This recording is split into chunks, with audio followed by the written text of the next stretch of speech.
ബസ്സുകൾക്ക് മുന്നിൽ കുപ്പികളുടെ പ്രശ്നമുണ്ടാകും. അതിൽ ജീവനക്കാർ വാദിക്കുന്നവർക്ക് ബസ് സ്റ്റാൻഡുകളുടെ അടിസ്ഥാന സൗകര്യങ്ങളില്ല. 7 ദിവസമായ കാലി കുപ്പി അതിൻ്റെ ഫ്രണ്ടിൽ തന്നെ ഇട്ടേക്കുന്നത് മര്യാദയല്ല. അതൊന്നും അംഗീകരിക്കാൻ പറ്റത്തില്ല. ഒരടിസ്ഥാന സൗകര്യത്തിനും കുറവില്ല.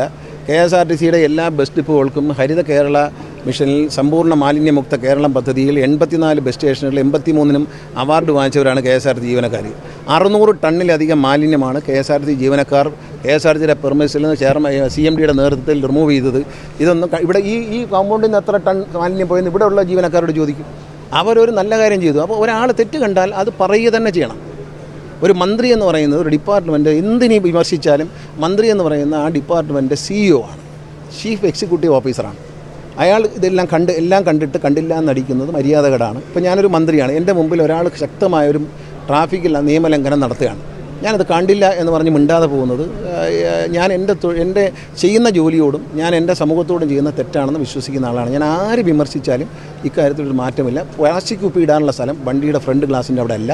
ഞാൻ പ്രസംഗിച്ചിട്ടും പറഞ്ഞു, പ്ലാസ്റ്റിക് കുപ്പിയിൽ വെള്ളം ഉണ്ടെങ്കിൽ കുടിക്കാൻ വെച്ച വെള്ളമാണെന്ന് പറയരുത്. കാരണം ചൂടത്ത് ആ കുപ്പി അവിടെ കിടന്ന് പഴുക്കുമ്പോൾ ഉരുകുകയാണ് പ്ലാസ്റ്റിക്. ആ പ്ലാസ്റ്റിക്കും വെള്ളവും കൂടെ ചേർന്നുണ്ടാകുന്ന വിഷപാനീയം KSRTC ജീവനക്കാർ കുടിക്കണ്ട എന്ന് ഞാൻ ആഗ്രഹിച്ചു. പരസ്യമായിട്ടൊന്നും അവമാനിച്ചൊന്നുമില്ല. കാര്യം എന്താ ഇങ്ങനെ കൊണ്ടു നടക്കുന്നതെന്ന് ചോദിക്കുന്നത് അങ്ങനെ. ഞാനിപ്പോൾ നിങ്ങളുടെ ചോദിക്കുകയാണ്, എന്താണ് നിങ്ങൾ തലമുടിയൊന്നും ചെയ്യാൻ നടക്കുന്നതെന്ന് ചോദിച്ചാൽ അതിൻ്റെ അർത്ഥം അവമാനിക്കലെന്നാണ്. അല്ല, നമ്മൾ വൃത്തിയായിട്ട് നടക്കണം. ആരാണ് ഈ നമ്മുടെ നാട്ടിൽ റോഡിലോട്ട് ഇറങ്ങുക, ആരാണ് വൃത്തികേടായിട്ട് നടക്കുന്നത്? മാലിന്യം വലിച്ചെറിയുന്ന ഒരു ദുശീലം അത് നമുക്ക് പാടില്ല. അത് ഈ സർക്കാരിൻ്റെ ഒരു മാലിന്യമുക്ത കേരളം സർക്കാരിൻ്റെ ഒരു പോളിസിയാണ്. ആ മാലിന്യമുക്ത കേരളം പ്രഖ്യാപിച്ചിട്ട് എല്ലാ ബസ് സ്റ്റേഷനുകളിലും വേസ്റ്റ് ബിൻ വെച്ചു. എല്ലാ സൂപ്പർ ഫാസ്റ്റ് ബസ്സുകളിലും ഇവിടെ നിന്നാണല്ലോ ഈ പാപ്പനംകോട് നിന്നാണ് ചെയ്തു പോയത്. എല്ലാത്തിലും അത് കാണാതെ പറയരുത്. അതിനകത്തെല്ലാം വേസ്റ്റ് ഇടാനുള്ള ബോക്സ് വെച്ചു. ഞാൻ ചോട്ടെ, എനിക്ക് കുപ്പിയിൽ വെള്ളം കുടിക്കണം, ഒരു 7-10 കുപ്പിയുണ്ട്, ഞാനത് കളയത്തില്ല. ഇത് സൂക്ഷിച്ച് വെച്ച് വിൽക്കാനൊന്നുമല്ലല്ലോ. ഒരു ബിഗ് ഷോപ്പർ എടുത്ത് വയ്ക്കാം, ആർക്കും ചെയ്യാവുന്നൊരു കാര്യം. അതിൽ ഇത് ഇട്ട് വയ്ക്കാം, ഉപയോഗിച്ച് കുപ്പി അവിടെ ഇട്ട് വയ്ക്കാം. ഒരു കുപ്പി അവിടെ കിടക്കുകയാണ്, ഈ കുപ്പി ഉരുണ്ടു, ഡ്രൈവർ അടിയിൽ കൂടെ ഉരുണ്ട് ബ്രേക്കിൻ്റെ അടി വന്നു. ചവിട്ടിയപ്പോൾ ബ്രേക്കിൻ്റെയും ഇടയിൽ ഈ കുപ്പിയിൽ വെള്ളം കൂടെ കയറിയിരുന്നു. ചവിട്ടി ബ്രേക്ക് കിട്ടിയില്ല, വണ്ടി ഇടിച്ചാൽ ഉത്തരം പറയും. അങ്ങനെയൊക്കെ പല വശങ്ങൾ ഇതിനകത്തുണ്ട്. ഞാൻ അതിനെക്കുറിച്ചൊന്നും വിശദീകരിക്കുന്നില്ല, ആരോടും വിശദീകരിക്കേണ്ട കാര്യമില്ല. നിങ്ങൾ ചോദിച്ചതുകൊണ്ട് നെഗറ്റീവായിട്ടുള്ളൊരു കാര്യം പറഞ്ഞുകൊണ്ട് ഞാൻ പോസിറ്റീവായിട്ട് തിങ്ക് ചെയ്യുന്ന ആളാണ്. KSRTC ജീവനക്കാരുടെ എന്നോടൊരു പിണക്കും അവർക്കില്ല. ഞാൻ സ്വന്തം ജ്യേഷ്ഠനെ പോലെ കണ്ടാണ് അവരടുത്ത് പറയുന്നത്. അതവർ അനുസരിക്കും. അത് ബഹുഭൂരിപക്ഷം വരുന്ന KSRTC ജീവനക്കാരും വളരെ മനോഹരമായിട്ടാണ് വണ്ടികൾ ഇപ്പോൾ കൊണ്ടു നടക്കുന്നത്. വളരെ വലിയ മാറ്റം ഉണ്ടായിട്ടുണ്ട്. അത് അവരെ അഭിനന്ദിക്കുകയാണ്. ഇതിനിടയ്ക്ക് 1-2 ഒറ്റപ്പെട്ട സംഭവങ്ങളുടെ പേരിൽ അതിനെ കരിവാരി തേക്കാൻ ശ്രമിക്കരുത് എന്ന് മാത്രമേ പറയാൻ. വളരെ വ്യക്തമായിട്ട് ഞാൻ പറയാം, അങ്ങനെ ചെയ്യരുത്. നെഗറ്റീവായിട്ട് നമ്മൾ തിങ്ക് ചെയ്യരുത്. അതിൽ ഒരു ജ്യേഷ്ഠനെ പോലെ, എന്നെക്കാലം പ്രായം കുറഞ്ഞ ആളാണ്, എൻ്റെ ഒരു ജ്യേഷ്ഠനെ പോലെ ഞാൻ ശാസിക്കുമ്പോൾ അതനുസരിക്കണം. അത് മുതലാളി ആയതുകൊണ്ടല്ല, ജന്മി ആയതുകൊണ്ടല്ല. ഞാൻ ഒരു പാവപ്പെട്ടവനാണ്. ഞാൻ സ്നേഹത്തോടെ തന്നെയാണ് ഒരു പറയുന്നത്. ഇവിടെ നിങ്ങൾക്ക് വന്നാൽ മനസ്സിലായി, ഇവിടുത്തെ ജീവനക്കാർക്ക് എന്നോട് എന്ത് സ്നേഹമാണ്. അവർക്ക് പല പാർട്ടിയില്ലേ, അവർ കുറച്ച് പേർക്ക് എന്നെ കാണുമ്പോൾ കൊണ്ട് മാറി നിന്നോടെ. അതൊന്നും അവർ ചെയ്യില്ല. കാരണം അവരോട് ഞാൻ സ്നേഹത്തോടെ പെരുമാറത്തുള്ളൂ, കരുണയോടെ പെരുമാറത്തുള്ളൂ. ഞാൻ സമൂഹത്തിൽ കരുണയോടെ പെരുമാറുന്ന ഒരു സാധാരണക്കാരനാണ്. അതെ, അല്ല 100 സ്ത്രീകളൊന്നുമല്ല, അതിൽ കൂടുതൽ ആൾക്കാർ പോയിട്ടുണ്ട്. കാരണം ഇത് കാലാകാലങ്ങളിൽ ഇപ്പോൾ ഡ്രൈവറും കണ്ടക്ടറും, നിങ്ങളിത് കാര്യം മനസ്സിലാക്കിയാൽ നിങ്ങൾക്കത് മനസ്സിലാവും. ഡ്രൈവറും കണ്ടക്ടറും ആണ് ബദലിയായി എടുക്കാൻ കഴിയുന്നത്. ബഹുമാനപ്പെട്ട ഹൈക്കോടതി ബദലിയായി എടുക്കാൻ അനുവാദം തന്നിരിക്കുന്നത് ഡ്രൈവറെയും കണ്ടക്ടറെയും മാത്രമേ ഉള്ളൂ.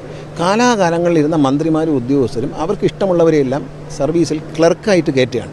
ഇപ്പോൾ ഈ ഡ്രൈവർ ബദലിയാണെങ്കിലും സ്ഥിരം ജീവനക്കാരനാണെങ്കിലും കണ്ടക്ടർ, ഈ 2 കാറ്റഗറിയിൽപ്പെട്ടവർ ബദലിയാണെങ്കിലും സ്ഥിരം ജീവനക്കാരാണെങ്കിലും അവർ വന്ന് വണ്ടി ഓടിച്ചാൽ മാത്രമേ അവർ ശമ്പളമുള്ളൂ. 16 ദിവസം വണ്ടി ഓടിച്ചാലേ അവരുടെ ബില്ല് മാറത്തുള്ളൂ. ഇതാണ് KSRTCയുടെ രീതി. പക്ഷേ ഇവരെ സംബന്ധിച്ച് ഒരു ജോലിയില്ലെങ്കിലും രാവിലെ വന്ന് ഒപ്പിട്ടാൽ അന്നത്തെ ശമ്പളം കിട്ടും. അതായത് കഷ്ടപ്പെട്ട് ഈ ചൂടത്ത് വണ്ടി ഓടിക്കുന്ന ഡ്രൈവർക്കും കണ്ടക്ടർക്കും വന്ന് ജോലി ചെയ്താൽ മാത്രം ശമ്പളം. ഇവർക്ക് വന്നു കഴിഞ്ഞാൽ ഒപ്പിട്ടാൽ ശമ്പളം. ഇത് ആരാണ്, ഏത് മാർഗത്തിലൂടെയാണ് ഇവർ ഇതിനകത്ത് പ്രവേശിച്ചത്? എംപ്ലോയ്മെൻറ്റ് വഴിയാണോ? അല്ല. ഓരോ മന്ത്രിമാരും ഉദ്യോഗസ്ഥരും മാറി വരുമ്പോൾ എനിക്കും മണേ ചെയ്തുകൂടെ? പത്തനാപുരത്തും കൊട്ടാരക്കരയിലെ ഒരു 15 പേരെ ഞാനും അങ്ങ് എടുത്തേരെ എന്ന് പറഞ്ഞാൽ CMD എടുക്കും. അവർക്കും ഇതിനകത്ത് കഴിച്ചു കൊടുക്കണം. അവർക്കും ജോലിയൊന്നും ഉണ്ടാവില്ല. അത് വേണ്ട. എല്ലായിടത്തും MLA-മാരെ 12 ഉപയോഗിച്ച് കമ്പ്യൂട്ടർ വെച്ച് കഴിഞ്ഞാൽ അവിടെ ഉള്ളവർക്ക് ചെയ്യാനുള്ള ജോലി എവിടെയുള്ളൂ.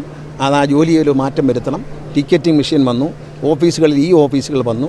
എന്നിട്ടും ആളുകൾ വെറുതെ ഇരുന്ന് ശമ്പളം കൊടുക്കാൻ തൽക്കാലം KSRTC കഴിയത്തില്ല. ആര് പിണങ്ങിയാലും ഉള്ള കാര്യം പറയാതിരിക്കാതെ. എങ്ങനെ കയറി? സംവരണം പാലിച്ചാണോ കയറിയത്? ഇവർ എംപ്ലോയ്മെൻറ്റ് വഴിയാണോ വന്നത്? PSC വഴിയാണോ? അല്ല. ഇവരെ കാലാകാലങ്ങളിൽ ഓരോരുത്തർ വളഞ്ഞ വഴി കൂടെ പിൻവാതിൽ നിയമനം നടത്തിയിട്ട് അതെല്ലാം സഹിച്ചു കൊള്ളണം. എംപ്ലോയ്മെന്റ് വഴിയാണ്? അല്ലല്ല, ചുമ്മാ പറയുന്നത്. എംപ്ലോയ്മെൻറ്റ് വഴിയൊന്നും. എംപ്ലോയ്മെൻറ്റ് വഴി ഇവിടെ ആളെ എടുത്തിട്ടില്ല. ബഹുമാനപ്പെട്ട ഹൈക്കോടതി പറഞ്ഞിട്ടുണ്ട് എംപാനൽ എടുക്കരുത്, പകരം ബദലി ശബരിമല ഉള്ള സീസൺ വരുന്ന വണ്ടി ഓടിക്കാൻ നിവൃത്തിയില്ല സിറ്റുവേഷൻ വന്നാൽ ഡ്രൈവറെയും കണ്ടക്ടറെയും ബദലിയായിട്ട് എടുക്കാമെന്നാണ് ബഹുമാനപ്പെട്ട ഹൈക്കോടതി പറഞ്ഞിരുന്നത്. ക്ലറിക്കൽ സ്റ്റാഫിനെ എടുക്കാൻ ഹൈക്കോടതിയിൽ അനുമതിയില്ല. അവർക്ക് തർക്കമുണ്ടെങ്കിൽ ഹൈക്കോടതി പോയി ചോദിക്കാം.